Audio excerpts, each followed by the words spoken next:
Hola, bienvenidos a un nuevo programa de Uniendo Generaciones. Hoy continuaremos con nuestro ciclo de proceso constituyente. Para hoy día tenemos a un par de invitados. Él se llama Javier Pineda, es abogado, especialista en relaciones internacionales de la Universidad de Chile, máster de la Escuela de Relaciones Laborales de la Universidad Complutense de Madrid, fundador y director de la Defensoría Popular de las y los trabajadores de la Corporación de Derechos Humanos 4 de agosto, editor general de Convergencia Medios y militante de Convergencia 2 de abril. Javier Pineda, bienvenido, adelante. Hola compañeras y compañeros, muchas gracias por la invitación. Contento de estar compartiendo con ustedes el día de hoy. Bienvenido, Javier. Nuestro siguiente invitado es Gustavo Burgos, abogado también, abogado laboralista.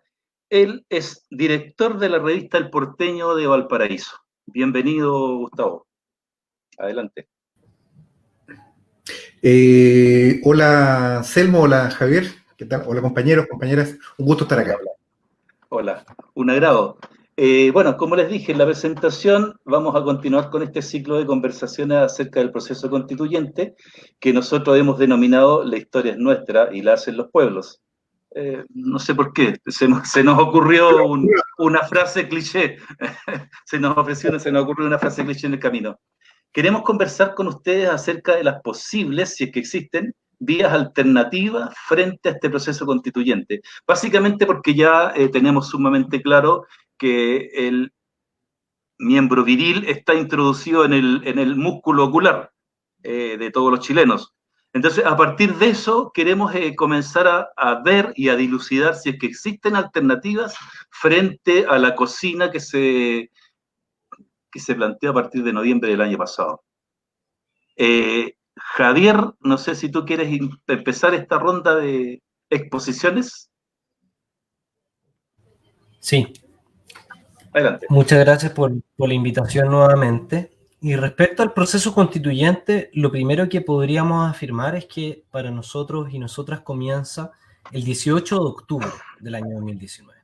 Y eso es importante mencionarlo, porque hay algunos que sitúan el inicio del proceso constitucional a partir de el acuerdo por la paz y la nueva constitución del 15 de noviembre. Correcto. Entonces, esa es una primera distinción. Estamos frente a un proceso constituyente, estamos frente a un proceso o un periodo político abierto por la movilización popular del 18 de octubre, pero el acuerdo por la paz y la nueva constitución lo que intenta hacer es una apuesta por el Partido del Orden que incorpora nuevas figuras, entiéndase por ello Revolución Democrática, los partidos del Frente Amplio que firmaron el acuerdo, mediante el cual proponen una salida institucional contenida al inicio de la rebelión popular. Entonces, el itinerario institucional que está marcado por el 15 de noviembre, el plebiscito del 25 de octubre, que ya tuvimos las votaciones, las elecciones del 11 de abril, el periodo de funcionamiento e instalación de la Convención Constitucional durante a lo máximo un año, y luego el plebiscito de salida, es parte de lo que nosotros denominamos el proceso constitucional e institucional. Es el itinerario impuesto por el Partido del Orden, mediante el cual pretende cambiar la Constitución y donde hay una apuesta concreta por parte de algunos sectores políticos de esta propuesta gatopardista, de hacer como que todo cambia para que nada cambie. Esta idea de cambiar el texto, la letra de la Constitución, pero manteniendo los dos pilares fundamentales del modelo. Por un lado, la dimensión económica social, mantener un sistema neoliberal, y por la dimensión del régimen político, mantener el acuerdo de la transición. Y de hecho, ligándolo a esto último, es evidente la discusión de esta última semana sobre el quórum de los 2/3. O sea, la Convención Constitucional, aprobada por el plebiscito del 25 de octubre, establece que todas las decisiones, tanto de normas como del propio reglamento de la Convención Constitucional, tienen que ser adoptadas por un quórum de 2/3. Frente a eso, nosotros declaramos que el pueblo abrió un proceso constituyente, pero el proceso constituyente no se agota en el itinerario institucional, que son las fechas que ya di. La pregunta es, bueno, ¿y qué más viene? Lo que más viene es un espacio de articulación de las organizaciones populares y de deliberación programática desde los distintos territorios y sectores ya organizados, lo que podríamos sintetizar en términos de el mundo constituido pre el 18 de octubre, donde encontramos organizaciones sindicales de carácter territorial, feministas, medioambientales, estudiantiles, con el mundo post 18 de octubre, que es aquel que se va constituyendo también con las expresiones anteriores, pero con nuevas expresiones, con el calor de la lucha.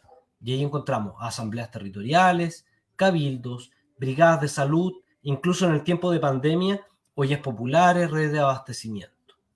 Nosotros creemos al menos que en esta doble dimensionalidad hay que tener una apuesta totalizante para cumplir el propósito de la rebelión de octubre. Y el propósito es cambiar las bases del sistema económico-social y del régimen político que hoy día tenemos en Chile. Y eso en términos concretos, por un lado, la dimensión institucional significa tener una apuesta concreta respecto a qué hacer en ese itinerario institucional, y por otro lado también significa una respuesta concreta en qué hacer en ese itinerario puesto por los propios pueblos y que está en permanente construcción. Respecto al itinerario institucional, lo que creemos que debiésemos apostar a hacer, por un lado, es contar con voces propias dentro del proceso limitado de la Convención Constitucional, entendiendo las trabas que tiene el quórum de los 2/3, las limitaciones soberanas, por ejemplo, a las posibilidades de reformar de forma concreta los tratados de libre comercio, que creemos que es el principal escollo, pero que aún así necesitamos contar con voces propias. Eso en términos concretos se traduce en contar con apuestas para obtener convencionales constitucionales a través de listas de independientes. Y además, entendiendo que hay un límite dentro del proceso, lo que apostamos es desbordar el proceso constitucional e institucional, en términos más concretos, a través de lo que denominamos los plebiscitos intermedios dirimentes, en los cuales sea la ciudadanía la que define aquellos temas en los cuales no se alcanza un quórum de 2/3. Es una apuesta para el escenario institucional, que tiene posibilidades concretas que después podemos explicar si a alguien le causa mayor interés en saber cómo podría materializarse. Pero respecto a la fuerza popular, creemos que lo principal, o sea, ninguna posibilidad en el marco de la institución va a ser posible si es que no contamos con una fuerza popular y social con claridades programáticas y con un plan de lucha concreto sobre cómo irrumpir tanto en el proceso institucional como en el periodo político abierto producto de la rebelión popular. Y ahí nuestra apuesta es la Asamblea Popular Constituyente, en términos de entender que es un espacio de construcción programática y además de definición de plan de lucha. Así que por ahí me podría quedar en esta primera intervención. Perfecto, Javier, pero un poco, a ver, también lo voy a preguntar a Gustavo, pero más o menos eso lo que tú estás planteando está planteándose dentro de la cancha que ya está rayada, o sea, la cancha está rayada claramente, no es lo que nosotros pedimos, obviamente no es lo que la calle pidió y son las mismas preguntas que están llegando acá precisamente, que ellos no, la gente fue a votar a prueba y ellos no votaron por los 2/3. ¿Ah? Sin embargo, nos impusieron los 2/3 y hoy día tenemos que ceñirnos bajo las reglas que ellos impusieron. Te insisto, la cancha ya está rayada, ellos rayaron la cancha después del 15 de noviembre del año pasado, pero frente a eso, ¿qué hacemos nosotros? ¿Qué hacemos? Gustavo, no sé si tú tienes la fórmula o alguna alternativa que nos plantees dentro de todo eso. Yo tengo la fórmula. No. Bueno, a ver, yo creo que la primera cuestión importante señalar, yo comparto con Javier la afirmación que él hace de que esto comienza el 18 de octubre. Ahora, lo interesante también es develar qué comienza el 18 de octubre. Para nosotros, el 18 de octubre comienza un proceso revolucionario en el país. Se abre una situación revolucionaria, una crisis revolucionaria, el estallido del día 18 y el levantamiento popular de los días siguientes. Un levantamiento popular de magnitudes extraordinarias, que no tiene parangón en nuestra historia, muy probablemente, en muchos sentidos. Fueron 3 huelgas generales, 23 y 24 de octubre, la gloriosa huelga del 12 de noviembre, que en la práctica votó al gobierno de Piñera, y un movimiento que logró derrotar al mismo tiempo al aparato militar del régimen. No olvidemos que el 28 de octubre, días después de la gran movilización del 25 de octubre, donde esa movilización de los millones en la Plaza de la Dignidad y en las plazas de las principales ciudades del país, se consumó una profunda derrota al régimen.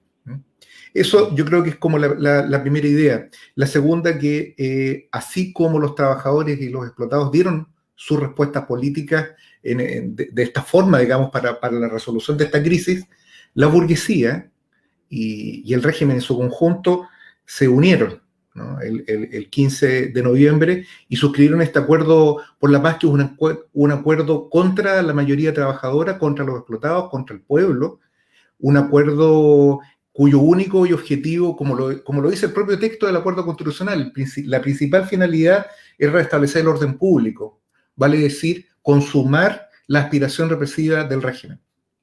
Yo creo que la primera, ¿cómo responder a esta pregunta? ¿Qué hacemos después? ¿No? Porque un poco esto está planteado, ¿qué hacemos después del plebiscito? Y esto, claro, y los dos con Javier nos hemos puesto a hablar de cosas que ocurrieron antes. Y esto tiene que ver con la característica de este proceso. Nosotros entendemos que es un proceso revolucionario y que el 25 de octubre y el plebiscito y todo el proceso constitucional es una herramienta de la burguesía para someter al movimiento. Pero sería un error entenderlo solamente de esa manera. Los espacios democráticos que abre el propio proceso electoral habilitan también, abren ventanas para la expresión de la lucha popular y de la autodeterminación de la clase trabajadora. En ese sentido, nosotros creemos que, si bien es cierto, es importante instar, y de nosotros desde el espacio de Unidad de Trabajadores en Valparaíso estamos instando por levantar una lista de independientes, una lista de trabajadores, independiente de la burguesía, independiente de los patrones, independiente de los partidos del régimen. Estamos instando precisamente por levantar esa lista, pero que no sabemos todavía si van a haber las posibilidades materiales, no legales, porque legales existen. Vamos a ver si materialmente es posible que estas listas se planteen, porque en la práctica lo que está haciendo el CERVEL es dilatar el proceso de ingreso de las listas, y en consecuencia de eso van a dejar menos de un mes para la recolección de las firmas, lo que en la práctica significa borrar con el codo aquello que el propio constituyente estableció como este proceso de listas de independientes. Entonces, quiero cerrar con esta idea. Para nosotros ¿qué es lo que hay después del 25 de octubre? ¿Qué es lo que hay después del plebiscito? Bueno, el proceso revolucionario sigue su curso, y en ese sentido yo creo que es muy importante el fortalecimiento de los organismos de base, de las asambleas populares, de los cabildos, de las primeras líneas, como medidas de autodefensa para las movilizaciones, y en ese orden, entonces, creemos de que es posible de que este proceso constituyente se signifique como un proceso revolucionario. O sea, es cierto, digamos, el régimen y la burguesía lo que quiere es una nueva transición por 30 años más, y quieren aplastar el movimiento y desmontarlo como nosotros lo vivimos a fines de la década del 80. Bueno, ¿existe una posibilidad de conjurar eso? Por supuesto que sí, y esa posibilidad lo tienen los trabajadores en sus manos en la medida que tengan la capacidad de desplegarse por el poder. Y en ese sentido, la clave de este asunto es que una asamblea constituyente libre, soberana, asentados los órganos de poder en las asambleas populares, necesariamente es una antesala o es una forma de expresión del único gobierno democrático que puede haber en este país, que es un gobierno de trabajadores. Eso como primera idea. Y sin embargo, creo que aún existe una pequeña borrachera democrática después de la prueba. Hay una borrachera democrática, se ve expresado claramente en las calles, la gente cada vez sale menos a las calles, la gente cada vez habla más del proceso, ya no habla de asamblea constituyente, la gente ya se tragó el tema de la convención constitucional, etcétera. Y además, dicho eso,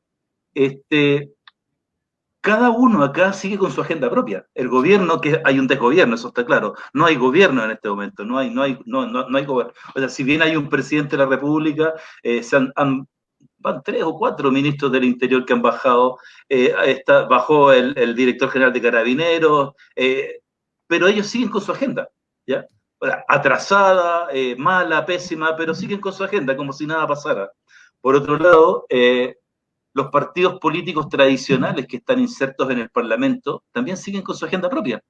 ¿Ah? Siguen con su agenda propia, están planteando las presidenciales, están planteando las municipales, están planteando los candidatos a la convención constituyente. Es como que nada hubiera pasado, digamos, para ellos Es como que nada hubiera pasado. Ellos siguen transitando con su agenda sin inmutarse. Sin inmutarse. ¿Qué papel le cabe ahí a la movilización? ¿Qué papel le cabe ahí a las organizaciones sociales? A nosotros, en definitiva, a quienes somos parte de los indignados, por llamarlo de alguna manera. Sí, yo quiero hacer una pequeña observación respecto a lo que tú dices.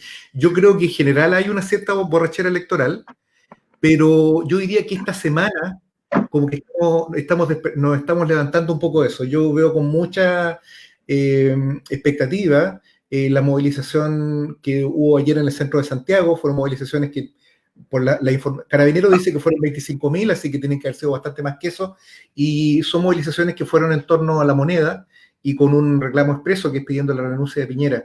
En ese sentido, yo creo que muy probablemente las ilusiones electorales van a tender a apagarse mucho más rápido de lo que ocurrió en los años 80. No olvidemos que Elwin fue dirigente de la oposición en contra de Pinochet, y eso permitió, y los partidos también fueron perseguidos por la dictadura. Los partidos que en este momento están convocando esta nueva transición son los mismos que conforman ese acuerdo que fue firmado con la sangre de los caídos durante la lucha popular. En ese sentido, no hay ningún espacio, o el espacio para tener ilusiones que los mismos infelices que suscribieron ese acuerdo en contra del pueblo puedan de alguna manera abrir la puerta a las transformaciones democráticas en el país. Javier. Sí, mira, yo creo que hay distintas apuestas respecto a cómo viene el devenir del movimiento popular. Hay un sector de la derecha que apostó por la represión como forma de solucionar la rebelión popular y que claramente no funcionó, y que eso le ha significado distintos ministros del interior que han sido destituidos, renunciados. Lo mismo ocurrió con generales directores de Carabineros. Por otro lado, yo creo que la posición que va ganando hasta la fecha es la de aquellos sectores que entienden que tienen que demostrar una voluntad de cambio, pero manteniendo el modelo neoliberal, y que van a tener que cambiar el régimen político, incorporar a nuevos sectores, pero para mantener el sistema económico y social. Y en eso encontramos a aquellos sectores que firmaron el Acuerdo por la Paz y la nueva Constitución. Y creo que lamentablemente ahí también se incorporan fuerzas del Frente Amplio como Revolución Democrática, sectores del Partido Común y de Convergencia Social. Pero por otro lado también está el desafío por parte de los sectores populares de proponer una alternativa de, bueno, ¿cómo nos enfrentamos frente a este escenario? Y ahí yo creo que lo primero que hay que hacer es reconocer la derrota que tuvimos después de la firma del acuerdo del 15 de noviembre, donde algunos de nuestras organizaciones planteamos la necesidad de una huelga general y de boicotear el acuerdo que luego dio fruto a la ley 21.200, pero fuimos incapaces de hacerlo, porque efectivamente el acuerdo del 15 de noviembre de este nuevo Partido del Orden logró generar condiciones de gobernabilidad y canaliza hasta el día de hoy el camino institucional mediante el cual tenemos que enfrentarnos.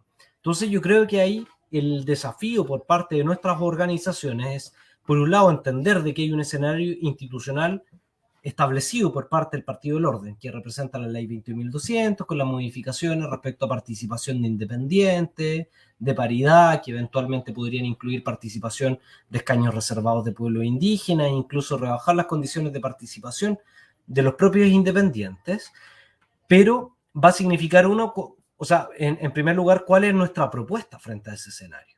Y ahí creo que, primero, no soltar las calles es una premisa necesaria, aunque suene fetichista, lo que hoy día ha demostrado que puede generar inestabilidad en el gobierno actual, profundamente deslegitimado, no solamente por cuántas personas fue electa, sino que también por la violación a los derechos humanos en las cuales han incurrido. Creo que también tenemos el desafío de plantear un quehacer, y ese quehacer, al menos por parte de nuestra posición en materia del escenario constitucional e institucional, significa, por un lado, el desborde del proceso institucional. Y ahí Jorge lo manifestaba en los comentarios, nosotros no votamos a favor del quórum de 2/3, y eso es cierto. Nosotros, a pesar del Acuerdo por la Paz y la nueva Constitución y el quórum de 2/3, votamos en el plebiscito. Y hay un primer dilema, bueno, es cómo superamos este quórum de los 2/3 que le entrega un veto de minoría a los sectores reaccionarios que no quieren que nada cambie. Y por otro lado también tenemos el desafío de ver cómo cualificamos nuestra fuerza para efectivamente desestabilizar al gobierno actual, y eso con todas sus letras. O sea, lo que necesitamos generar hoy día es la renuncia de Piñera a un gobierno de transición que permita hacer posible, por un lado, la agenda económica social inmediata para enfrentar los efectos de la pandemia. Por otro lado, llevar a cabo el proceso constituyente institucional y finalmente también llevar a cabo el proceso eleccionario que dice reemplazar la élite política actual. Y creo que esos son los debates que nuestras organizaciones debiesen estar dando, entendiendo de que la rebelión popular lo que genera es una apertura de periodo político, no simplemente una discusión sobre cómo cambiamos la Constitución, que esa discusión es mucho mayor al cambio del texto constitucional.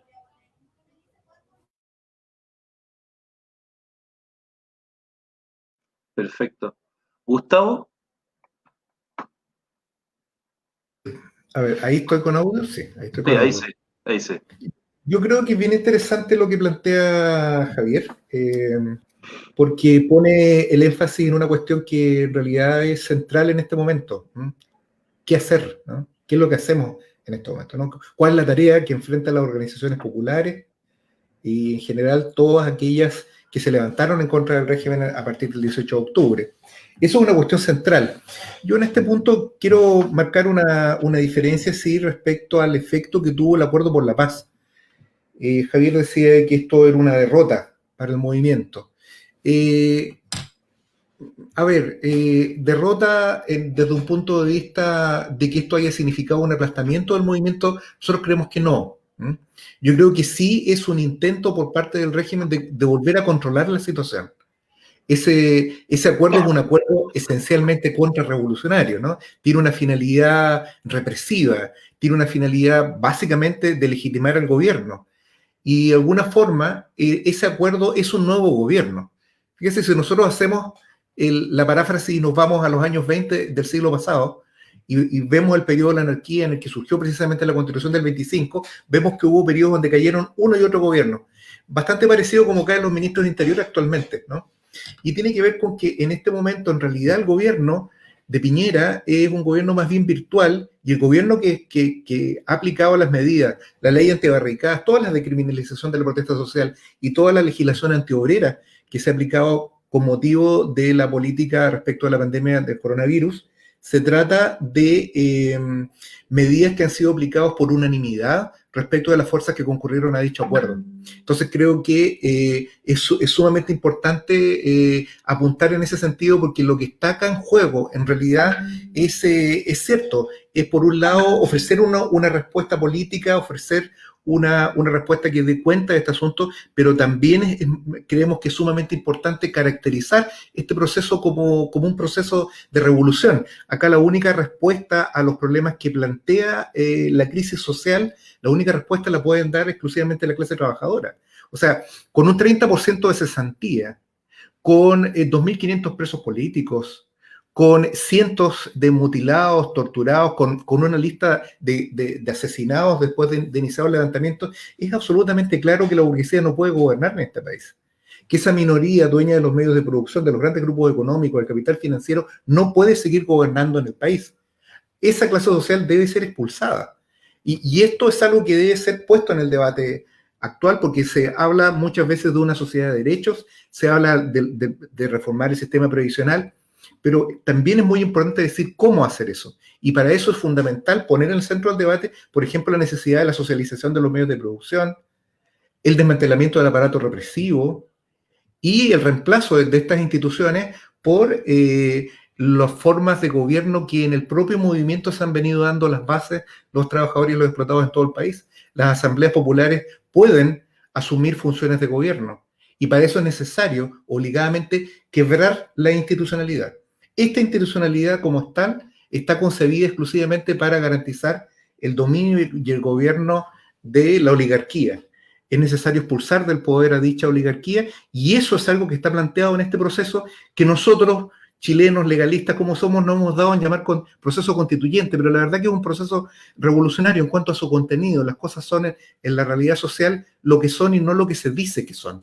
Y lo que está acá en juego en realidad no es solamente la caída del gobierno, por cierto que está en juego, y es una necesidad la renuncia de Piñera como un gobierno violador de los derechos humanos, como un gobierno asesino, como la dictadura que es, ¿no? Es necesario que Piñera y su gobierno terminen en la cárcel, por cierto, pero quiero un poco más allá. es necesario también dar una respuesta de fondo a los problemas de la crisis, y esa cuestión va a pasar necesariamente de la mano de esta cuestión, de que la clase social, que es la que protagonizó todo este levantamiento, pase a tomar una tarea de gobierno en el país. Eso, a eso se reduce, y entendemos nosotros el quehacer en este momento.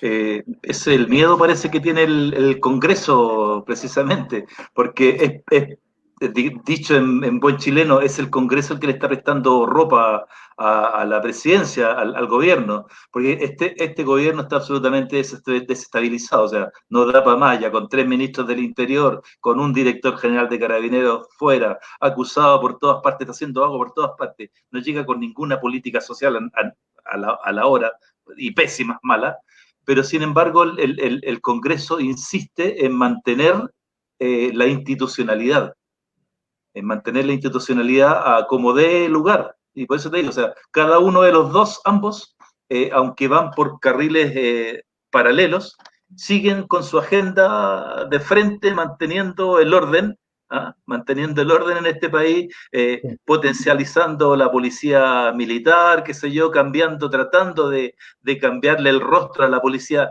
que evidentemente es militarizada, la policía chilena, pero quieren tal vez cambiarle el nombre, cambiarle las carabinas, qué sé yo, algún maquillaje, ¿ya? Pero insisto, siguen con su política, ambos siguen con su política de frente, no quieren hacerle mella, ninguno quiere hacerse mella entre ellos. La calle obviamente no hay que dejarla, eso está claro, es la principal herramienta de lucha. Javier, no sé, desde tu cuna, desde tu perspectiva, cuéntame, ¿qué opinas?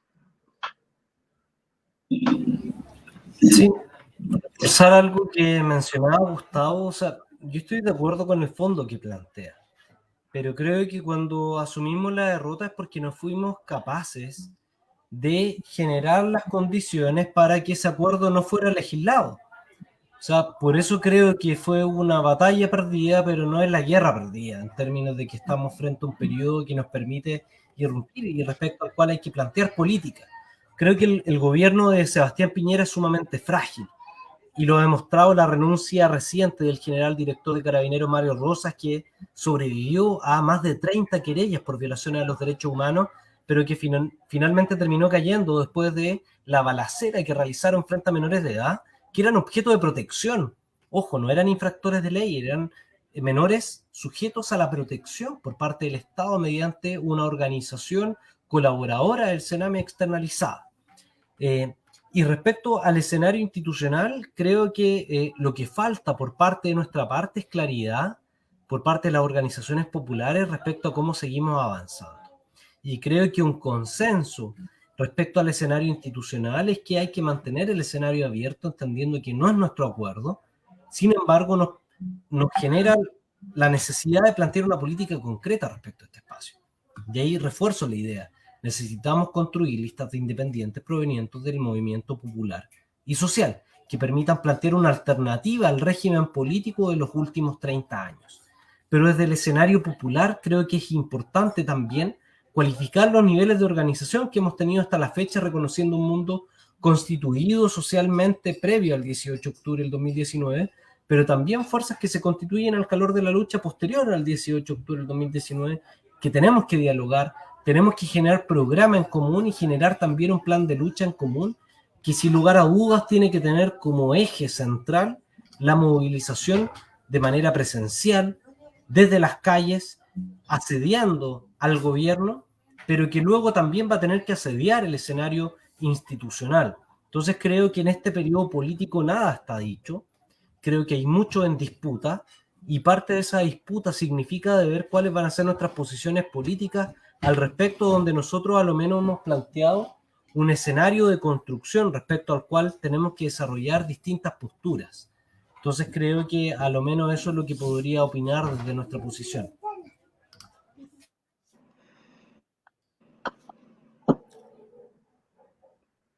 Perfecto. A ver, hay una pregunta que me llega, que es histórico, no es una cosa recién de hoy día. Los más viejos nos acordamos de que es una cosa habitual. Me preguntan por qué la derecha es capaz de ir en bloque, y la izquierda normalmente tiene fisuras, por llamarlo de alguna forma, distintas posturas. Esta pregunta es extraordinaria, ¿no? No está galleteada, es una pregunta extraordinaria. No. No, es una pregunta de verdad. No. Yo creo que en realidad el problema de la unidad es una cuestión central, ¿no? Siguiendo un poco la línea de lo que estamos debatiendo, de lo que va a hacer la Convención Constitucional, ha habido un debate muy intenso, muy interesante respecto al asunto de los 2/3.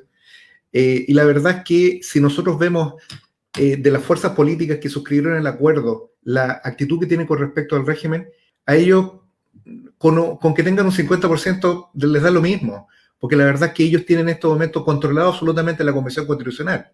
Entonces el problema es la unidad en realidad, porque esta idea es la idea sobre la que se construyó la transición que empezó el año 88, la idea de que tenemos que unirnos para impedir que gane la derecha, ¿no? Es lo que hizo a mucha gente votar por Biden en Estados Unidos para impedir que gane Trump, ¿no? El punto es que cuando la clase trabajadora renuncia a sus propios intereses y se propone un objetivo distinto del de acceder al poder, vale decir, el de definirse como clase, se divide. Eso es lo que ocurre. La razón por la que los trabajadores hemos estado divididos en estos procesos electorales es porque hemos renunciado a luchar por un gobierno de trabajadores con una clara perspectiva socialista y hemos abordado una política burguesa, que es la idea del consenso de Washington, la idea que en algún momento fue el neoliberalismo y que actualmente es todo este posmodernismo inclusivista que está caracterizado desde muchas de las filas del propio oficialismo. O sea, si actualmente hasta la democracia cristiana es antineoliberal, ¿no? Precisamente esta idea yo creo que es muy importante. La razón por la cual la izquierda va separada es precisamente una razón política, una cuestión programática. Es que nos dividimos porque levantamos las banderas de nuestro enemigo de clase. Esa es la razón. Y eso fue lo que ocurrió el año 88, porque llegamos como candidato a Elwin, a un golpista, ¿no? Entonces, esa situación se está repitiendo hoy día mismo. Y veamos, por ejemplo, una de las alternativas de la supuesta oposición, que es, en definitiva, aquella que se levanta desde el Acuerdo por la Paz, como aquí el caso de Daniel Jadwe. Daniel Jadwe lo dijo explícitamente, esto no es que yo se lo esté poniendo en su boca. El mismo día, en la noche del 25 de octubre, se reunió en Tolerancia Cero con Lavín para proclamar su lucha en contra de los violentistas, para llamar a aislar a los violentistas, en definitiva, llamar a aislar a quienes nos movilizamos. Ese es el reclamo del candidato del Partido Comunista. Esa gente no tiene nada que ver con el proceso democrático que nosotros estamos viviendo y se han puesto explícitamente en la vereda del frente. Yo creo que esa es la razón de que mientras nosotros sigamos teniendo Daniel Jadwe como dirigentes, indudablemente nuestro sector, que es el sector de los explotados, que es la mayoría indubitada a nivel nacional, no va a tener una expresión política que esté a la altura. Yo creo que ese es un punto sumamente importante que yo creo que actualmente se está discutiendo porque detrás de la candidatura de Jadwe se está incubando una nueva concertación. Yo creo que eso es una cuestión que es absolutamente clara, ¿no? Y respecto a eso hay que prender absolutamente todas las alarmas porque es necesario que nosotros asumamos un programa propio. Y eso, este debate constituyente, todo ese asunto, lo permite precisamente. Que discutamos sobre las cuestiones, por ejemplo, como lo que planteaba recién, el problema de la propiedad de los grandes medios de producción. Eso es una discusión que se tiene que plantear, ¿no? Entonces, ese tipo de cuestiones son aquellas que pueden confluir y a resolver precisamente en términos progresivos la cuestión de la unidad de los trabajadores. Javier.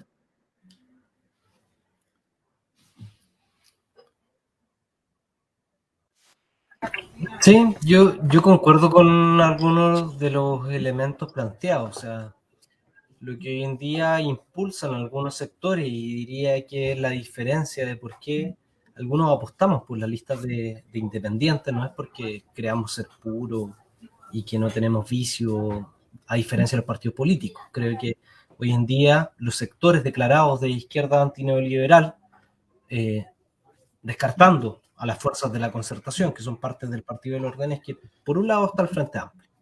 El Frente Amplio suscribió en gran medida el Acuerdo por la Paz y la nueva Constitución. De hecho, esta semana salieron muchas voces, incluyendo expresidentes de partidos como Revolución Democrática, avalando el acuerdo de los 2/3. Y ahí creemos que tenemos diferencias tácticas respecto a las posibilidades ciertas de cambiar la Constitución, porque cambiar la Constitución no significa solo cambiar el texto constitucional, significa cambiar el sistema en su dimensión económica, social, neoliberal, y por otro lado también el régimen político de la transición. Para que eso sea posible es necesario eliminar ese quórum de los 2/3, ya sea a través de una declaración soberana del órgano de la Convención Constitucional o a través de un plebiscito intermedio, que son temas que vamos a tener que discutir. Pero respecto al otro escenario, creemos que el Frente Amplio se incorpora gran parte de sus sectores, quizá no sus bases, que uno podría destacar excepcionalmente algunas bases honestas, y que se incorporan a este partido del orden.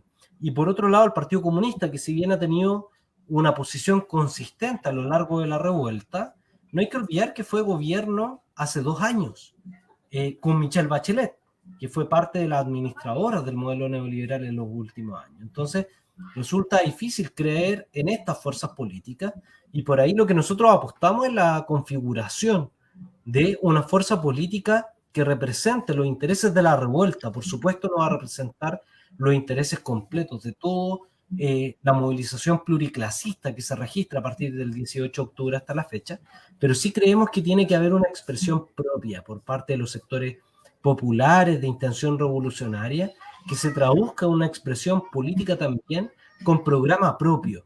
Y ahí creo que cuando hablamos de programa hay cuestiones importantes, porque la mayoría estamos conteste o de acuerdo en que es necesario impulsar una democratización del régimen político, creando instituciones de democracia representativa como presupuesto participativo, referéndum revocatorios, iniciativas populares de ley, plebiscitos, pero la dimensión económica es la más importante, porque ahí no todos están dispuestos a tocar las ganancias de los grandes empresarios.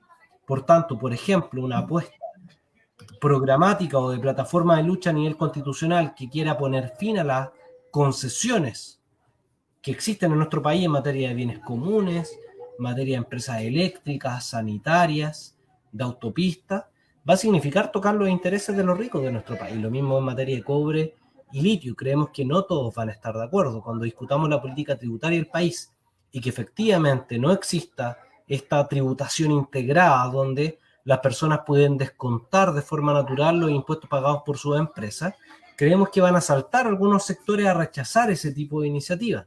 Y ahí creemos que se tiene que configurar esta unidad programática desde las organizaciones populares y sociales para enfrentar al gran empresariado de nuestro país, que tiene expresiones dentro de la derecha más reaccionaria a la cual estamos acostumbrados, pero también dentro de los partidos de la concertación, inclusive dentro de estos partidos que se reclaman transformadores, pero que en la práctica han terminado realizando las mismas políticas de la concertación. Entonces nosotros creemos que por ahí se va a jugar en términos de cómo se configura este programa que permita irrumpir tanto en el escenario de la Convención Constitucional, la discusión sobre la nueva Constitución, como también una plataforma de lucha que nos permita enfrentar el periodo político actual.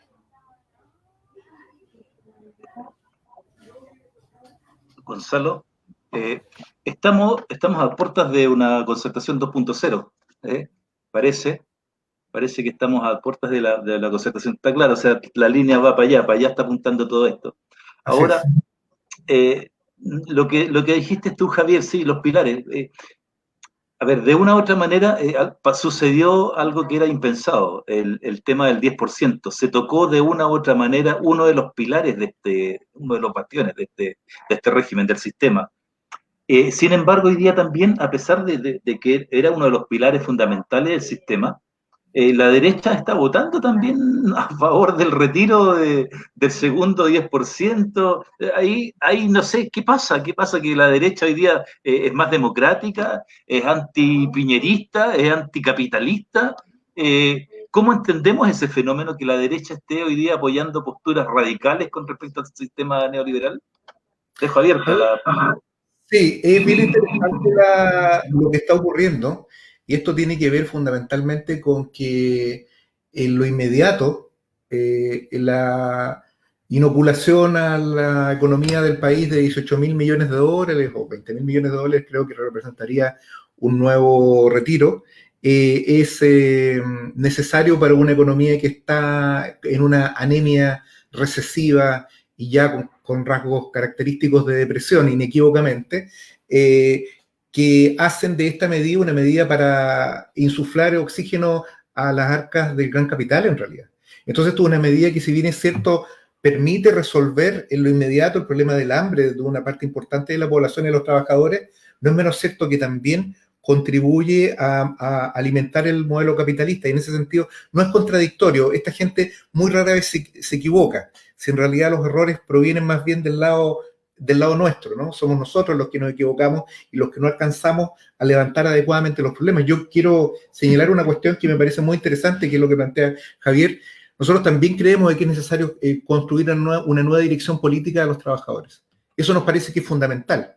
O sea, sin una nueva dirección política nosotros vamos a volver a vivir la experiencia que hemos estado viviendo vamos solamente por ubicar un periodo histórico, desde los últimos 30 años. La verdad que esto es algo tan antiguo como la historia del movimiento obrero, ¿no? La ausencia de una dirección clasista, en realidad. Entonces, creo que ese es un punto. Ahora, entrando en el tema del programa, yo creo que es difícil entender de que esto pueda resolverse con una nueva constitución.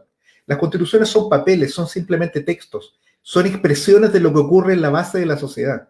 Acá es cierto, digamos, yo lo decía un poco en broma, un poco en serio, los chilenos decimos proceso constituyente y hablamos de constitución, pero lo que están pensando los trabajadores, lo que se piensa, digamos, del 18 de octubre cuando se habla de constitución, se habla de una nueva organización de la sociedad. Y una nueva organización de la sociedad no se obtiene escribiendo papeles, ¿no? Porque la Constitución es posterior a los hechos. O sea, primero expulsamos a los españoles con los fusiles en la mano. Después hicimos nuestros actas constitucionales y las constituciones que siguieron, ¿no? Es lo mismo ocurre hoy día. Si nosotros queremos un país democrático, podemos en este momento escribir una constitución que diga que este país es socialista, que la burguesía está expropiada y que el poder militar está radicado en los órganos de poder de los trabajadores. Pero eso es una simple declamación, de muy buenas intenciones, no cabe duda, pero es solamente una declamación. Entonces, creo que en ese sentido, esta dirección tiene que proponerse un plan de movilización. Es necesario proclamar no solo la ruptura con las formas que conocemos actualmente de democracia burguesa, sino que rechazar toda forma de democracia representativa, ¿no? Porque esas formas encubren la dictadura de la oligarquía. Lo que nosotros tenemos que prometer es una forma de democracia directa, desde las mismas asambleas y órganos de lucha popular. Eso por un lado, y en ese sentido no alcanza, digamos, simplemente con dotar a esto de un mecanismo procedimental para resolver las cuestiones constitucionales. Esto se tiene que resolver en la base social con la movilización. Y en otro sentido, no alcanza con reformas tributarias. No alcanza ni siquiera con tomar medidas que importen de que el gran capital aporte más al erario nacional. Es necesario expropiar al gran capital. Es necesario la socialización de los medios de producción. Mientras esta no se haga, esto es una discusión que atravesó y atraviesa el movimiento de trabajadores no más AFP, ¿no? Se lo plantearon a Lucho Mesina hace un par de años, ¿no? Y se lo dijo un modesto profesor de Derecho del Trabajo en la Universidad Católica. Le dijo, bueno, está todo bien lo que usted dice, pero la verdad es que no hay ninguna manera que esto se haga sobre la base de la estructura capitalista actual. Entonces, defínase usted si cree en el capitalismo o no. Bueno, Mesina se le ingenió para salir jugando siempre con la pelota dominada, pero no respondió a esa pregunta. Entonces, creo que acá ya está en juego. Objetivamente, lo que se tiene que discutir es el problema de cuál es la clase social que gobierna. Y en ese sentido, por eso es que nosotros hablamos no de cualquier tipo de revolución, es una revolución obrera, una revolución de los trabajadores. Estamos hablando de acabar con cualquier resabio fascista, cualquier micro resabio fascista. Perdón, ¿sabe, Anselmo? Y quiero decir una última cosa, porque se me vinieron cosas a la cabeza en este momento. ¿Sabe una cosa que es lo siguiente? Si nosotros no consumamos este proceso revolucionario en esos términos, la burguesía se va a encargar de resolver esta crisis como lo saben hacer las minorías explotadoras, con una dictadura militar. Esto ha ocurrido otras veces en nuestra historia. Lo dijo Orlando Sáenz. En los mismos días en que empezó el levantamiento, la gente perdió el respeto. Lo dijo expresamente, ¿no? Entrevistado por Moschati. Creo que inclusive dijo, los rotos ya no hacen caso. Me parece que utilizó esa palabra. A lo mejor estoy citando de mala forma, pero esa es la perspectiva. La burguesía sabe que la única manera de resolver este asunto es sometiendo militarmente a la población. Y ante eso, que de alguna manera se insinuó con el paro de los camioneros, estas vociferaciones de corte fascista que están detrás de los CAS y compañía. Bueno, ante eso, la respuesta que nosotros tenemos que dar es una respuesta enérgica. No podemos ir a correr a las polleras de línea de H, ¿no? Es necesario que nosotros asumamos la resolución de estos problemas en nuestras propias manos. Ese es un problema que significa este proceso constituyente como un proceso de revolución social. Eso yo creo que es interesante para el debate de la formación de una nueva dirección de trabajadores. Javier.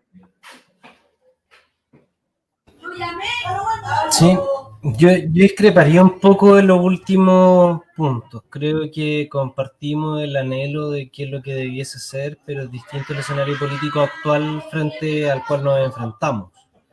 Y en esos términos yo diría cuál es el planteamiento concreto de sociabilizar todos los medios de producción.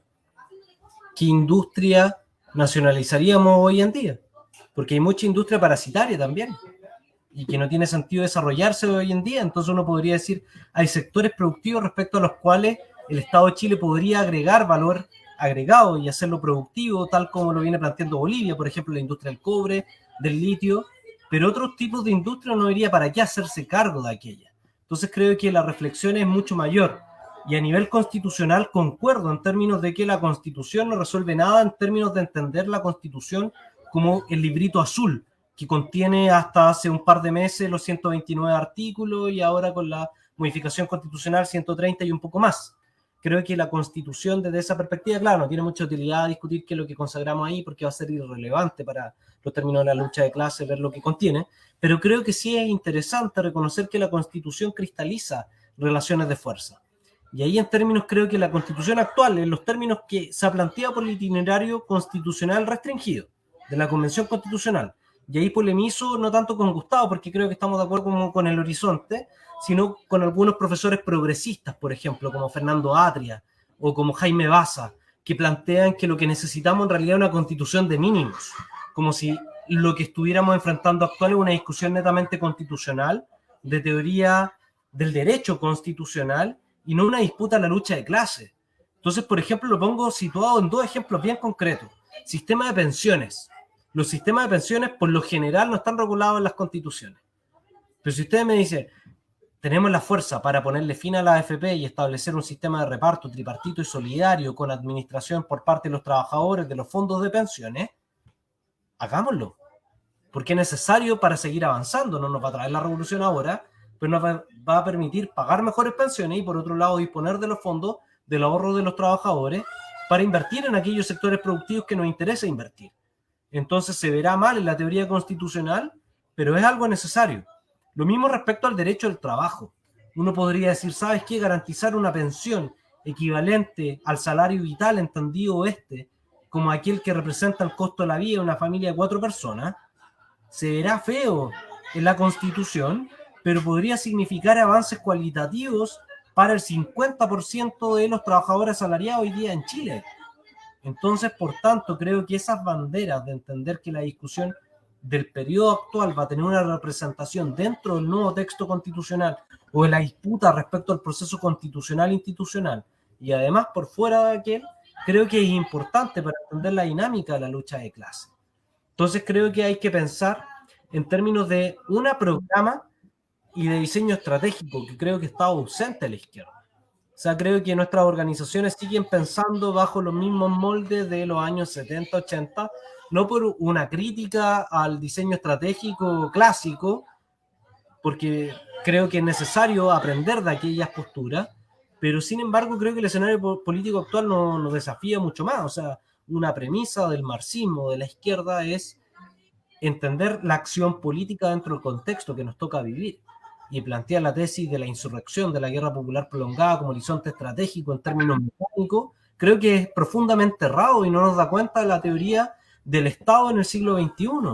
Y eso no significa adoptar una tesis etapista, socialdemócrata, sino que creo que nos exige desafiarnos teóricamente, bueno, ¿con qué tipo de Estado nos enfrentamos? Bueno, ¿cuál es el análisis que hacemos respecto a las experiencias de gobiernos populares, bolivarianos, en nuestra América? ¿Qué es lo bueno, qué es lo malo que vamos a tener que adoptar para los procesos propios sin calco ni copia, como sostenía Mariátegui? Y respecto a esa elaboración como estratégica, creo que tiene que ir acompañada de una discusión programática, y ahí más que el programa revolucionario, que siempre es una discusión interesante y necesaria por parte de nuestras organizaciones, yo diría que hay dos cuestiones que nos dividen a propósito del discurso cotidiano que se está dando. Uno respecto a cuál es la voluntad política, y uno podría decir, sabes que hay bastantes fuerzas que se declaran antineoliberales, y uno podría decir a priori, no tengo por qué dudar que Convergencia Social, sectores proletarios de Revolución Democrática, Partido Comunes, incluso el PC diga nosotros somos antineoliberales. Supongamos que así lo son. Supongamos. Bueno, ¿cuánto están dispuestos a dar en esta pelea? ¿Con cuánto nos vamos a contentar? ¿Cuál es nuestro plan de lucha para lograr en términos de plataforma de lucha? Que entendía plataforma de lucha como la expresión del programa para el periodo político actual. Y ahí creo que sí se separan aguas. Y ahí creo que sí separamos aguas con sectores del Frente Amplio, con sectores del reformismo obrero, pero creo que también eso no significa hoy en día una declaración de la socialización de todos los medios de producción, cuestión que me gustaría. Pero la discusión es, bueno, ¿cuál es nuestra plataforma de lucha en la discusión constitucional? Y ahí yo diría dos cuestiones, dos preguntas que atraviesan esa discusión. ¿Dónde recaudamos recursos? Y ahí está la actividad empresarial del Estado, sectores estratégicos de la economía, en siglo XXI ahora. Por otro lado, política tributaria, que estoy de acuerdo con Gustavo, insuficiente. Probablemente siempre piensa en mecanismos de evasión tributaria, pero a lo menos es necesario plantearla porque hoy día no existe. Y por otro lado también es cuál el catálogo de derechos sociales, pero más importante los mecanismos de garantía y protección que escapan de la vía judicial, ¿no? O sea, esto no se trata simplemente de garantizar recursos de protección por derecho a la educación, que podríamos hacerlo, pero no es lo relevante. O sea, además de eso necesitamos una institución que esté garantizada, y ahí yo diría, a propósito de que ahora está instalada la discusión constitucional, es necesario garantizar la Constitución. Si el escenario fuera distinto y no estuviera en juego la discusión de la Constitución como fue en los años 70, probablemente no haríamos ninguna alusión a la Constitución y haríamos una alusión respecto a la institucionalidad necesaria a instalar. Entonces creo que por ahí debiese estar centrado el debate. Por un lado, ¿qué es lo que queremos? Pero por otro lado, ¿cuánto estamos dispuestos a dar en el periodo político actual?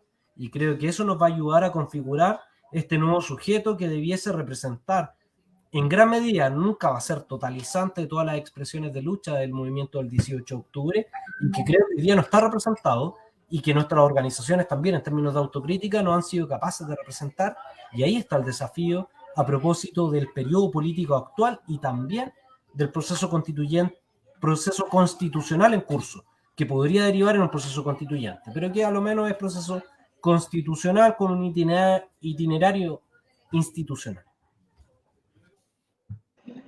Perfecto. Una pregunta que ya ha salido en más de algún programa. ¿Aún existe la lucha de clases en Chile? ¿Aún tenemos esa premisa? ¿Aún todavía existe? Porque hay algunos que plantean que ya no existe la lucha de clases, que ya no están las dos clases sociales de las cuales nosotros normalmente hemos conversado. Y la otra pregunta que me hacen, ¿están las condiciones dadas para todo aquello que estamos planteando, que tenemos una situación pre-revolucionaria a partir del 18 de octubre, etcétera, hasta hoy día? ¿Existen las condiciones, están las condiciones dadas para lo que nosotros estamos planteando hoy día como alternativa frente al proceso? Bueno, tengo que decir primero, Anselmo, que esta pregunta tampoco está galleteada, no es un pase-gol. Me parece una excelente pregunta, ¿no? Porque realmente plantea el centro de la dinámica del proceso actual. Durante la transición, el reformismo y sus adláteres trataron de convencernos de que el proceso político era la lucha entre democracia y dictadura.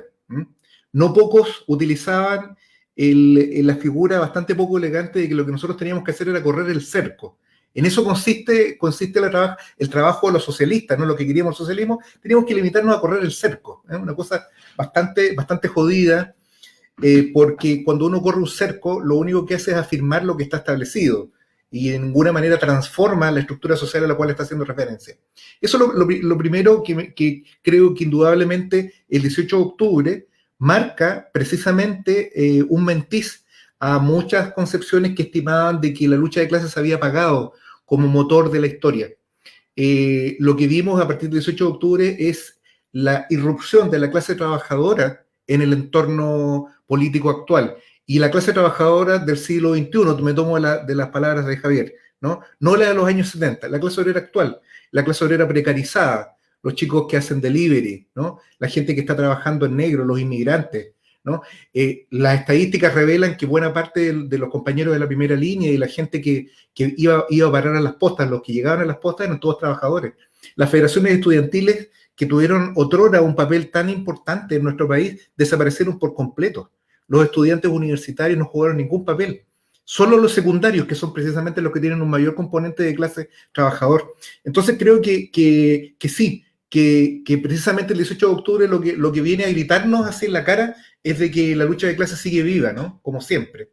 Y que sigue siendo precisamente el motor, porque es precisamente esa clase social, la clase trabajadora, la protagonista de este proceso social. Son sus métodos, ¿no? La huelga general, el enfrentamiento en la calle, ¿no? Los que marcaron la situación. Pero hay un tema que me pareció también sumamente atractivo que plantea Javier sobre la guerra popular prolongada, idea a la que yo comulgué más tiempo del que hubiese querido, ¿no? No fue mucho tampoco, pero participé de esa idea. Y inclusive me atrevería a extender la otra idea aún más bizarra, que es la idea de la sublevación nacional, ¿me equivoco? Lo del Frente Patriótico. Bueno, esas concepciones, que son concepciones de guerrilleristas, del foquismo, no cabe duda que están derrotadas, ¿no? Están derrotadas no porque lo digamos los marxistas, ¿no? Sino porque la historia se ha encargado de poner a esas concepciones en su lugar. Lamentablemente una generación completa, probablemente de los más valiosos revolucionarios que ha dado nuestra América Latina, cayeron precisamente bajo dichas divisas, bajo esas banderas, las banderas del foquismo. Eso, sin embargo, no significa que la revolución socialista va a realizarse por los cauces institucionales como proclamaba Allende. La revolución socialista va a ser insurreccional, va a ser violenta o no va a ser revolución, simplemente. Y no estoy citando a Fidel Castro, ¿no? Lo que quiero decir es que en realidad nosotros estamos en un proceso que necesariamente se da a dirimir. Cuando hablamos de lucha de clases estamos hablando de algo muy serio. Estamos señalando de que esto va a tener un remate como proceso revolucionario socialista, propiamente tal, o como contrarrevolución burguesa. No son otros los caminos que están planteados acá. Nosotros no vamos a estar eternamente con acusaciones constitucionales, votando ministros de Interior, haciendo caer a los generales directores de Carabineros. Va a llegar un momento en que la burguesía va a decir basta. Pero el momento para que diga basta va a tener que ser necesariamente cuando logre hacer retroceder el movimiento. En estos momentos no pueden. El año 72, en realidad el año 70, pero el año 72 la CIA trató de hacer un golpe en Chile y no pudo porque los trabajadores estaban de pie. Fue necesario todas las capitulaciones de Allende y de la Unidad Popular para hacer retroceder el movimiento obrero y posibilitar el golpe de Pinochet y la dictadura posterior. Si hay una lección, una sola lección que nos haya dejado ese proceso y por la cual nosotros honramos la memoria de los desaparecidos y los ejecutados durante la dictadura, es que esa generación nos dejó un valioso legado programático. Al socialismo no se accede por las vías institucionales. Eso es absolutamente imposible. Ese es el legado del allendismo, si es que hay un legado, pero ese es el legado de Allende, ¿no? Y en ese orden yo creo que actualmente está planteado, no una guerra popular prolongada, por cierto, pero sí está planteado que comencemos a discutir, así como discutimos el problema del poder, la cuestión de la propiedad, también el problema militar y el problema de cómo se resuelve esto en términos de lucha de clases, ¿no? Eso yo creo que son los debates centrales que tenemos que lograr instalar. No digo que estén resueltos porque están muy lejos de estar resueltos. Yo no tengo la respuesta en ese plano, por cierto, pero son cuestiones en las cuales nosotros debemos plantear. Si queremos construir una nueva dirección de trabajadores, tiene que ser no solo contra el acuerdo por la paz, sino que tiene que tener una definición explícita en contra del régimen capitalista, la gran propiedad privada, el imperialismo y en general todas aquellas cuestiones que son el sustrato social de la crisis social, de la crisis que atraviesa a nuestro país en este momento. Eso me parece que es una idea que esas dos cuestiones me interesaba dejar como colocadas. Eso. Javier, Guerra Patriótica Popular se llamaba. ¿Cómo se llama? Guerra Patriótica Popular. Eso sí. Del frente. Nacional.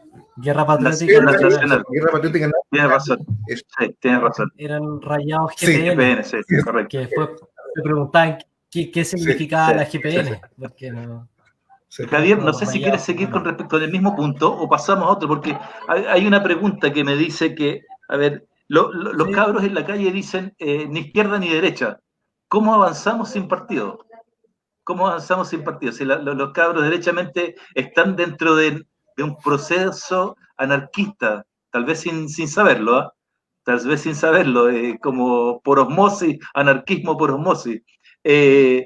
No quieren izquierda ni derecha, no quieren partidos presentes en la movilización. También Gustavo planteó el mover los cercos de las demandas sociales. Hoy día, como ya hemos planteado, la cancha está absolutamente rayada. Podemos instalar esos cercos, podemos mover esas demandas sociales más adelante de lo que está planteado. ¿Cómo lo hacemos si la gente no quiere ni izquierda ni derecha ni partidos al interior del movimiento? Sí, mira, recuperando algo de la intervención o la pregunta anterior sobre la lucha de clases, yo creo que sigue completamente vigente. O sea, la lucha de clases sigue al calor del día y creo que la lucha por poner el fin de la explotación del ser humano por el ser humano es parte del proyecto comunista, socialista del siglo XXI. El punto, la pregunta es sobre cómo hoy día se expresan esas clases, y ahí creo que el concepto de clase tiene que superar el obrerismo clásico y entender de que hay nuevas formas de explotación, que lo mencionaba Gustavo también respecto a los trabajadores de delivery, pero también el trabajo no remunerado que ha sido instalado por parte del movimiento feminista, y creo que son reflexiones que debiésemos aprender al interior de las corrientes de izquierda. Luego de plantear esta disputa clásica respecto a cuál es nuestro planteamiento en términos estratégicos, tácticos y programático, que va relacionado con lo anterior, creo que no hay que entramparse en algunas discusiones discursivas. Yo, como tratando de tomar definiciones claras respecto al proyecto estratégico, táctico, programático, creo que no. La discusión sobre izquierda-derecha no es que a mí no me cause sentido, es que cuando uno habla sobre la izquierda en sectores populares la identifican con Michelle Bachelet, con lo que el Partido Socialista, el Partido Comunista, y uno pierde más tiempo tratando de explicarles que no son de izquierda a decirles qué es lo que es la verdadera izquierda. Entonces, solamente en términos discursivos y mediáticos, no se entiende en términos de proyecto estratégico. Creo que plantear una discusión sobre élite política empresarial, sectores populares, clase trabajadora, pueblo trabajador, causa mucho más sentido hoy en día que plantear yo soy de la izquierda verdadera y el resto no es de izquierda, aunque se diga de izquierda. Creo que eso significa perder mucho tiempo. Y creo que a los sectores populares de la juventud lo que hay que plantearles es el desafío de la organización. Y que en la organización uno no siempre va a estar de acuerdo, porque esa es la perspectiva liberal que impera. Que si a mí la cuestión no me gusta, yo me voy. Entonces creo que tratar de hacer ese ejercicio de construcción colectiva es importante en el momento actual. Y luego de eso vendrá la formación para hacerle entender que una perspectiva anticapitalista necesariamente se reconoce dentro de la izquierda teórica e ideológica. Pero anteponer estos conceptos de izquierda-derecha no le veo mayor productividad actualmente, pero eso no significa renunciar. Y ahí yo diría, es más radical hoy en día declararse anticapitalista que hacerlo izquierda. Porque hoy en día la izquierda está deslavada en términos ideológicos. En cambio, una perspectiva, un programa anticapitalista es mucho más claro, porque si yo hoy día los sectores populares agito demandas tales como fin a la deuda usurera, fin a los créditos universitarios, renacionalización o recuperación de las riquezas naturales como el cobre, como el litio, nacionalización de industrias estratégicas en materia sanitaria, eléctrica en términos de generación, distribución y transmisión, recuperación de alguna industria estratégica en relación con el cobre y el litio, creo que van a ser mucho más importantes que hoy día uno diga yo soy de izquierda, derecha, centro izquierda, centro derecha, incluso estos radicales de centro. Entonces creo que también mediáticamente hay que tratar de darle vuelta a esos conceptos, pero no renunciar a la necesidad de formar a las nuevas generaciones, y creo que ahí tenemos un desafío tremendo, porque hoy en día se ha deslavado un poco la lucha, y claro, creo que un elemento importante es que un paso en la lucha de clases significa mucho más que 10 programas, pero también es importante permear esa lucha de clase, la primera línea o todas las expresiones de violencia política de masa en la calle también de programa político, y creo que por ahí está el desafío de las organizaciones de izquierda.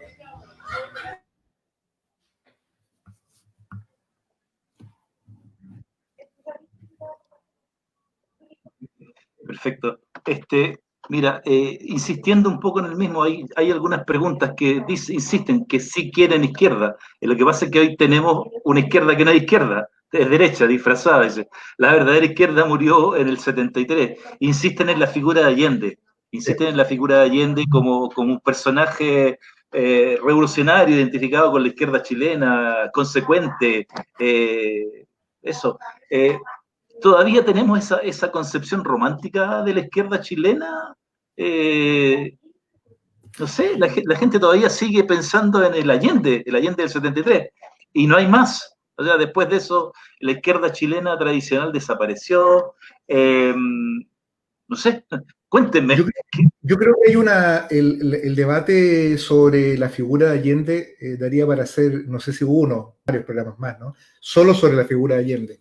Yo quiero solamente cumplir con señalar de que es muy importante separar la figura, el personaje, el gran dirigente que fue, de su gobierno y de las medidas que ese gobierno tomó.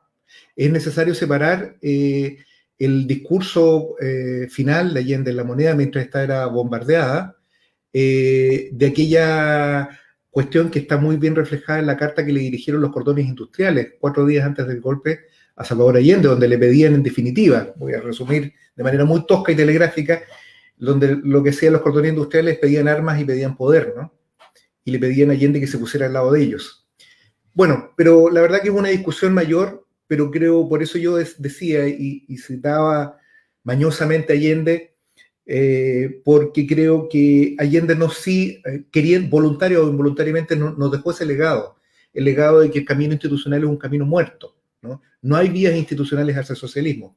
Y yo en ese sentido quiero hacer una puntualización respecto a lo que decía Javier.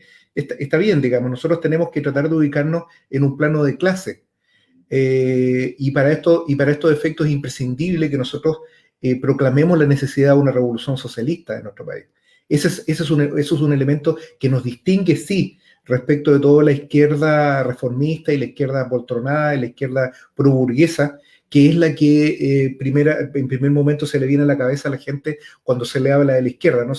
Piensa en Bachelet, inclusive lo digo con cierto espanto, piensa en Ricardo Lagos, ¿no? Entonces, hay una cuestión que acá que es muy importante, que es pasar un poco más allá del antineoliberalismo y del anticapitalismo. No lo digo solamente por una fascinación infantil por las afirmaciones versus en contra de las negaciones, sino porque es necesario que digamos con claridad cuáles son nuestros propósitos, ¿no? Y en ese orden, en la medida que esos propósitos estén nítidamente señalados, también vamos a tener la posibilidad de tener un debate y una discusión mucho más fecunda en términos de organizativos, en términos programáticos y en términos de lucha inmediata, porque si yo proclamo la necesidad de la revolución socialista, porque es objetivamente, racional y científicamente la única vía de solución de los problemas nacionales, entonces lo que nosotros tenemos que hacer es tomar estas reivindicaciones objetivas, porque nadie se sale a la calle a pelear por el socialismo, se sale a luchar por objetivos, por demandas específicas, por el problema, por la libertad de los presos políticos, por la renuncia de Piñera, por la cárcel para Piñera, por los problemas previsionales, por la situación de los niños del Sename, etc. Son innumerables los reclamos.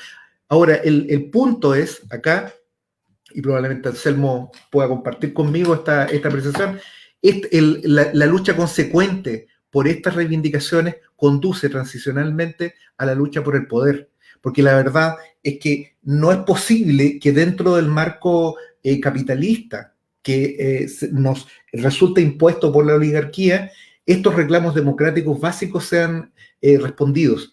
Dicho de una manera súper, digamos, minimalista, si nosotros queremos en realidad libertades democráticas en nuestro país, si queremos el estatuto que por el que alegremente pontifican Baza, Atria y compañía y otros supercapos de los derechos constitucionales y de la sociedad de derechos, si nosotros realmente queremos esa sociedad de derechos, tenemos que decirle a Baza y a Atria que tienen que pelear por el poder obrero y por la revolución socialista, porque si es que realmente pretenden asumir dichas tareas, porque si no, podríamos pensar, y no estamos acá para pensar mal de nadie, de que estamos en presencia simplemente de unos demagogos y farsantes, ¿no?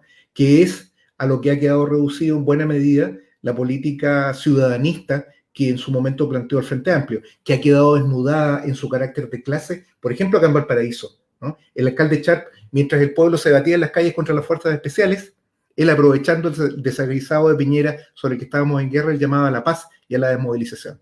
Mientras los trabajadores y los pobladores se organizaban en asambleas populares en los cerros, él se reunía con carabineros y con el ejército para organizar la represión. Esa es la realidad del ciudadanismo. Esa es la verdad, digamos. Mientras avanzaban las políticas de represión en contra del movimiento, él levantó una campaña infame que es El pueblo no ataca al pueblo, planteando que el problema eran los saqueadores. O los saqueadores para el señor Sharp no son los verdaderos saqueadores, que es el gran capital que ha destruido esta ciudad y ha destruido el país, sino que son los hambreados que han bajado de los cerros a tomar lo que es propio, ¿no? Esta cuestión, que es un problema de clase, es fundamental para dilucidar estos problemas. Esto no es tenerle mala onda simplemente al ciudadanismo o al Frente Amplio, es simplemente reconocer en esas concepciones políticas a enemigos de clase. Aquí no se trata simplemente de que gente que tenga otras ideas para llegar al mismo fin. En el caso del Frente Amplio, esa gente tiene sus manos con sangre, tiene las manos con sangre de la represión piñerista. Entonces creo que la discusión sobre una nueva dirección política es muy importante, que tenga este carácter socialista, que tenga este carácter de clase, que obviamente no excluye. Estuve en una reunión recién con alguien que me decía, bueno, ustedes quieren trabajadores, ¿qué hacen con los cesantes? Bueno, lo mismo puedo decir en este caso, no es una concepción mecánica ni debe entenderse en un sentido literal. Cuando hablamos de clase obrera estamos hablando de clases sociales, ¿no? Y en ese orden, la clase explotada, que es la que se manifestó a partir del 18 de octubre y que expresó su liderazgo político en el proceso, es aquella que puede sí dar respuestas al proceso. Si los puede dar o no, va a depender de lo que hagamos nosotros, y es lo que hagan millones. Javier.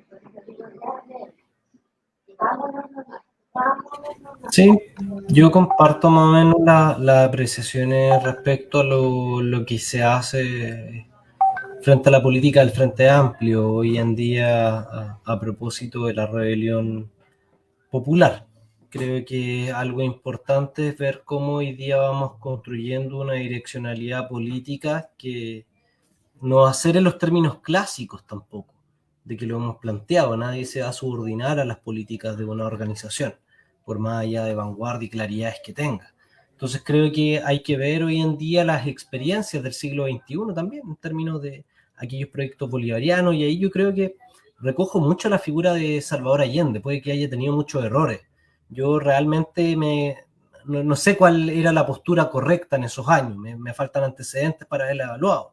He leído de ambos lados dentro de lo que uno podría denominar izquierda, la experiencia socialista, comunista, también de la mirista, pero si hay algo que se ha recogido es que el Estado hoy en día es mucho más complejo, y el acceso por la vía electoral no significa un acceso al poder, significa un acceso al gobierno, y eso implica también un proyecto estratégico que lo ha demostrado. El caso más reciente es Bolivia, yo diría, porque uno de los más avanzados en términos de mayor estabilidad, que le metieron un golpe de Estado, pero que ahora se recupera, y la duda está cuánto va a ser capaz de resolver.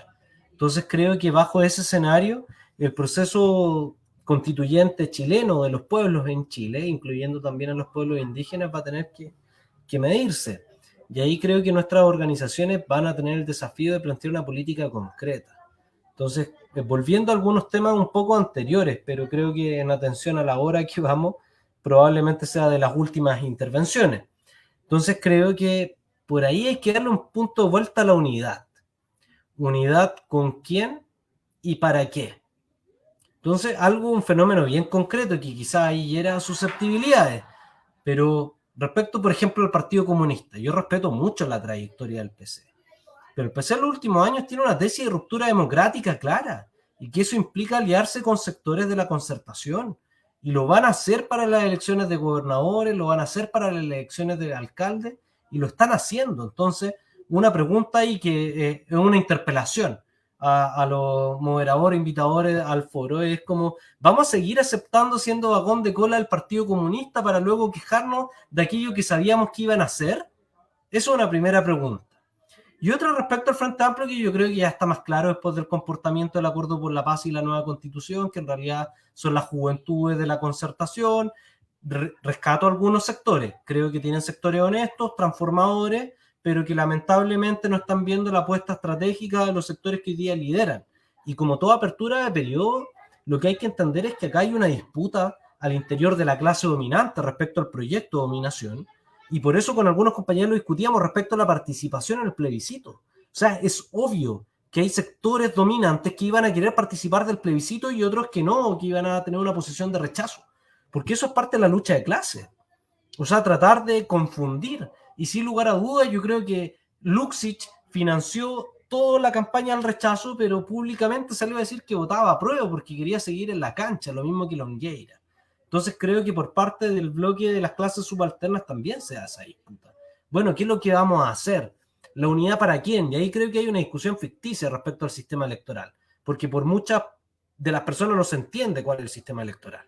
Entonces se establece como Dios el sistema DONT en términos de que es incomprensible al intelecto humano y que simplemente el mandato de unidad es la única forma que tenemos de resolverlo.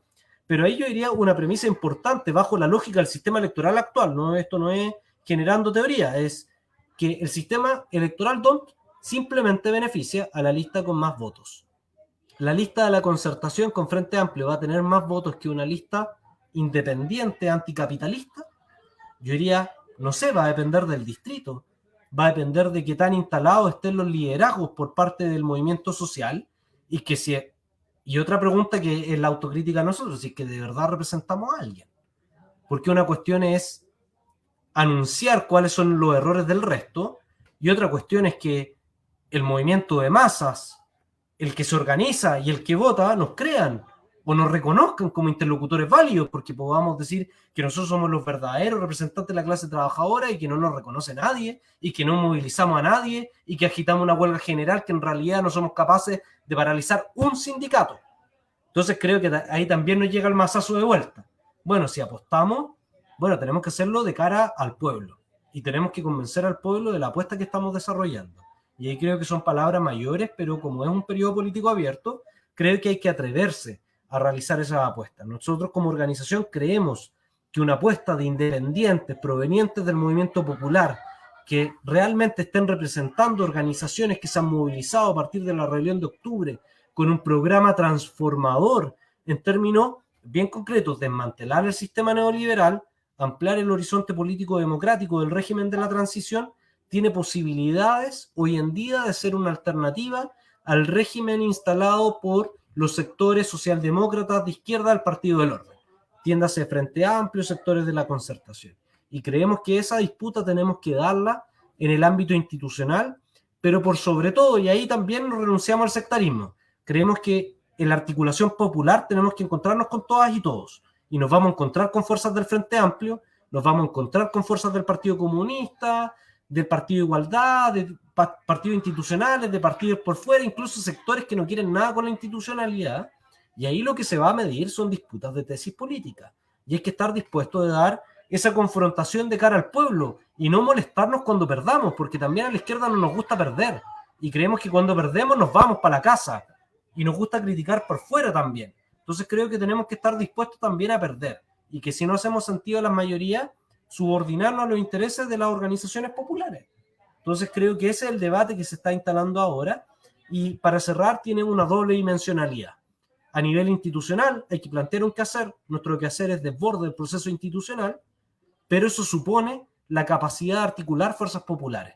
Y ahí estamos apostando por la Asamblea Popular Constituyente, que decimos ser capaces de levantarla en todos los territorios del país y sectores del país, entendiendo que nuestra máxima expresión de fuerza en el actual periodo político, y eso es subordinado al actual periodo político, es la huelga general prolongada. Ojalá fueran espacios de fuerza mayor, pero hoy en día esa es nuestra mayor clivaje de fuerza y que lo demostramos el 12 de noviembre. O sea, si algo hizo posible el escenario institucional, que el Partido del Orden se configurara, fue el temor a la huelga general. Creo que hay que volver a instalarlo y eso no significa netamente agitar y amenazar con huelga general cada vez que estamos en desacuerdo con algo, sino significa construirla, generar las condiciones para que eso sea posible y nos permita implementar nuestra táctica en mira a un proyecto estratégico. Y ahí con esto cierro. Para nosotros estamos enfrentando un 1905, no 1917, pero entendiendo que la lucha de clases no es lineal. Eso no significa que hay que esperar 12 años. O sea, los tiempos actuales, con las tecnologías actuales, nos puede dar sorpresa. Y para eso nuestras organizaciones tienen que prepararse.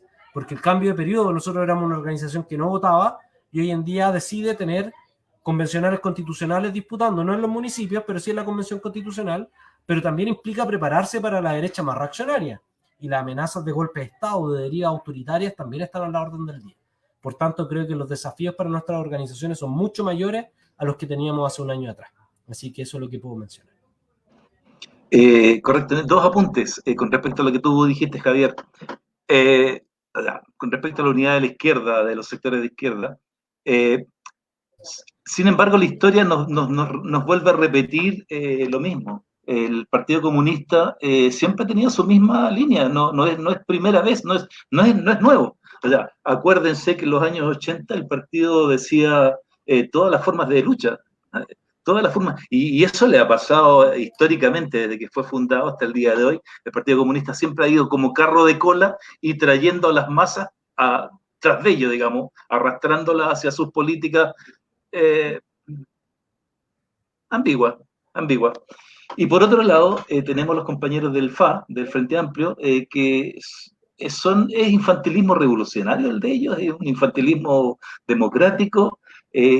¿Dónde los enmarcamos? ¿Qué hacemos con esos dos referentes que son por lo demás, son los referentes de la izquierda que tiene la gente? Porque esos son los dos únicos referentes que la gente, dentro de lo institucional, que la gente está viendo. El Frente Amplio, la gente aún lo ve como un referente de izquierda, y el Partido Comunista, por tradición, siempre lo van a ver como un referente de izquierda.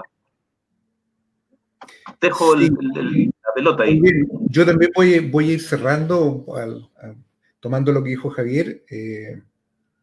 Yo creo que, a ver, el hecho de que estemos discutiendo sobre el Frente Amplio ahora, sobre el Partido Comunista, sobre la nueva mayoría, o lo que fue la nueva mayoría, no es porque a nosotros nos guste amargarnos a darle, ¿no? Sino lo discutimos porque son muy relevantes. Son relevantes. Y es más, si nosotros vamos a los sectores de base, nos vamos a encontrar con sus militantes o con gente que cree en esos referentes. Es imprescindible, en consecuencia, que nosotros discutamos con esos sectores, que discutamos fraternalmente, que discutamos para convencer, que discutamos desde una perspectiva de clase, no como un grupo de choque que viene a revelar una verdad que emana de no se sabe dónde, ¿no? Eso es fundamental, y creo que si hay algo que han aprendido los sectores revolucionarios de nuestro país es precisamente a dialogar en estas condiciones tan extraordinariamente difíciles. Yo creo que hay una afirmación que me pareció genial de Javier, esto de calificar el Frente Amplio como la juventud de la concertación, que esa idea se la voy a robar porque me parece que ayuda a resume muchas discusiones. Ese tipo de frases a veces ayuda mucho. Y yo quiero cerrar también con la siguiente idea. Nosotros, como Revista El Porteño, formamos parte de una red mayor de organizaciones populares y revolucionarias en Valparaíso, que hemos, entre otros, puesto en pie una organización, que es una asamblea política que se denomina Unidad de Trabajadores. En ella ha confluido activistas de distintos sectores, y algunos de ellos de manera importante que han roto por la izquierda con el propio Frente Amplio. Entonces, esta discusión que está planteada acá, nosotros la hemos tenido muchas veces. Es necesario en la formación de esta nueva dirección política que aprendamos a procesar las diferencias de aquellos que realmente queremos la revolución, ¿no? Esas corrientes estamos obligadas a debatir, estamos obligadas a agarrarnos de las mechas probablemente, pero tenemos que encontrar un camino común. Si no encontramos un camino común, la verdad es que el proceso de formación de una nueva dirección política se va a ver retrasado en extremo, y es probablemente la principal de las tareas urgentes. El cronómetro está corriendo en nuestra contra como tareas políticas del momento. Muy probablemente esto va a recorrer algún proceso electoral. Nosotros creemos de que esto podría ser mediante el levantamiento de estas listas. No podemos descartar la posibilidad de que estas listas simplemente no las podamos presentar por hechos que están fuera de lo que nosotros manejamos, pero aunque ocurriese ese hecho, presentándonos en la lista, la posibilidad de llegar a la convención, debemos reconocer que es remota. No podemos dejar la calle, no podemos dejar las asambleas populares, los organismos de base. Es ahí donde nosotros debemos dar un esfuerzo descomunal por organizar y por unir, por unificar, para unificar con una perspectiva de clase, con una perspectiva de revolución social. Esto es algo que en realidad Y otra idea que esta no la robo porque yo ya la hemos venido sosteniendo hace algún tiempo. Estamos en 1905, si hacemos la paráfrasis con la Revolución Rusa. La Revolución de 1905, en un texto magnífico de León Trotsky, es el prolegómeno de la Revolución de 1917. Ahí fue donde se hizo el ensayo general de esa revolución, que es lo que dice el gran maestro Trotsky. Y lo que nosotros hemos vivido desde el 18 de octubre hasta ahora también es un ensayo general, ¿no? Yo creo que esa semana histórica, lo planteamos en nuestra última editorial, la semana histórica donde cayó el 12 de noviembre, el día martes, y el día jueves, viernes, el día 15, cuando se provocó el Acuerdo por la Paz, son momentos históricos donde las clases sociales en pugna se expresaron tal cual son, se mostraron los dientes. La clase obrera mostró qué es lo que podía hacer una huelga general para paralizar el aparato productivo y barrer con todo el aparato represivo. En ese momento, día 13, 14, esto parece una teleserie, empezó inmediatamente los movimientos de golpe. Yo acá en Valparaíso, yo soy un abogado que iba pasando por la Plaza de Atomayor y pude ver cómo la gente estaba repudiando a los carapintadas que ya estaban apostados en la Plaza Sotomayor. Si no pudieron dar un golpe fue porque esas personas los repudiaron, porque el repudio popular fue unánime, no tuvieron la fuerza política para dar un golpe de Estado. Y lo que hicieron sí fue su remedio, un acuerdo de propósitos en que se unieron en contra del pueblo mediante este acuerdo por la paz, en el que se prometen los explotadores y sus sirvientes a defender el régimen incansablemente, y por eso es que el primer punto de ese acuerdo por la paz es el restablecimiento del orden público, es la contrarrevolución. No nos pueden ofrecer nada más, ni la derecha, ni la concertación, ni sus juventudes, ¿no? No nos pueden ofrecer absolutamente nada más. Y en ese orden, creo que nosotros tenemos en este momento un desafío gigantesco. Creo que este espacio en particular, este espacio que está acá y que afortunadamente se está replicando por centenares y a lo mejor por miles en todo lo largo del país, estos debates en que salimos personajes que no se sabe dónde, de qué madriguera, y salimos a opinar sobre la política, sobre la sociedad y todo eso, eso afortunadamente está ocurriendo y se está reproduciendo en todos lados. No solamente somos las organizaciones que estamos acá presentes, son centenares de organizaciones, y en ese orden la política nuestra apunta también en ese sentido, y generando los espacios para que estas corrientes puedan juntarse, puedan debatir y puedan señalarle un camino común a la clase trabajadora y a la revolución socialista, que es el camino de resolución de la crisis por la que atraviesa nuestro país. Gracias, compañero. Javier, para el cierre. Sí, reafirmar algunas ideas. Creo que es importante dar estos debates de cara al pueblo, que queden grabados, que los podamos consultar, que podamos permitirnos ver cuáles eran las opiniones de cada una de las organizaciones, y también con bastante humildad. Acá nadie viene a plantear cuál es el camino que nos va a llevar a la revolución socialista ni a ganar. Entonces siempre lo planteamos nosotros. No sé si vamos a tener camino para ganar, pero sí creo que es importante decidirse por un camino y apostar por un camino y ofrecer cuál es nuestra alternativa respecto al proceso actual, cuál es nosotros y nosotras creemos que el que hacer frente a ese escenario. Y bueno, la historia nos demostrará si estábamos acertados o estábamos profundamente errados, pero creo que en ese camino hay que tomar decisiones, y creo que por ahí la discusión que dimos hoy en día es mostrar un camino respecto a lo que hay que hacer en el escenario institucional, lo que hay que hacer en el escenario popular, y esa es la política que estamos implementando. Así que un gusto saludar con los compañeros de Uniendo Generación, el Frente Allendista, con el compañero Gustavo del Porteño. Creemos que tenemos que fortalecer estos diálogos. Siempre van a existir diferencias, pero creo que solamente con la conversación se van puliendo y vamos a ver después nuestra capacidad de implementación también de esa línea política. Así que saludarle y manifestar la disposición de nuestra organización a seguir debatiendo. Nosotros estamos en Convergencia Medios, así que ahí pueden seguir nuestras reflexiones respecto al periodo político actual, y quedamos a disposición de mantener estos debates. Muchas gracias por la invitación, y saludar a Gustavo, con quien hemos tenido la oportunidad de compartir el día de hoy algunas ideas, polemizando. Perfecto. Vamos cerrando entonces, esperando haber sido un tremendo aporte. Me parece que el programa fue bastante bueno. Respondiéndote, Javier, dentro de la tarde-noche, ya en un par de horas, va a estar el programa en nuestra página de YouTube. Ya va a estar subido ahí el programa, así que de ahí lo pueden rescatar para compartirlo, y ojalá de verdad hayamos sido un tremendo aporte para la discusión. Me parece que estuvo muy interesante el programa de hoy. concuerdo con ustedes, no había nada galleteado, por si acaso. A pesar de que con Gustavo nos conocemos hace como 30 años, no había nada galleteado, no nos veíamos hace 30 años. Solamente voy repitiendo las preguntas que me van planteando por interno y algunas otras preguntas que han surgido a lo largo de estos 15 programas que llevamos realizando. Un gusto, chiquillos, un gusto. Mira, desgraciadamente hay una compañera que me plantea dónde están las mujeres. Pucha, desgraciadamente no pudimos tener hoy una invitada mujer dentro de nuestras filas en pantalla, pero es algo que normalmente intentamos que así sea. O sea, normalmente intentamos que haya al menos una mujer dentro de los debates que tenemos nosotros. Hoy día no se dio, desgraciadamente, pero no fue intencional. Muchísimas gracias, Gustavo. Muchísimas gracias, Javier, por estar con nosotros, por acompañarnos. Gracias, Anselmo. Gracias, Javier. Gracias, compañeros. Nos vemos. Chao. Gracias por la invitación. Hasta luego. Chao. Chao.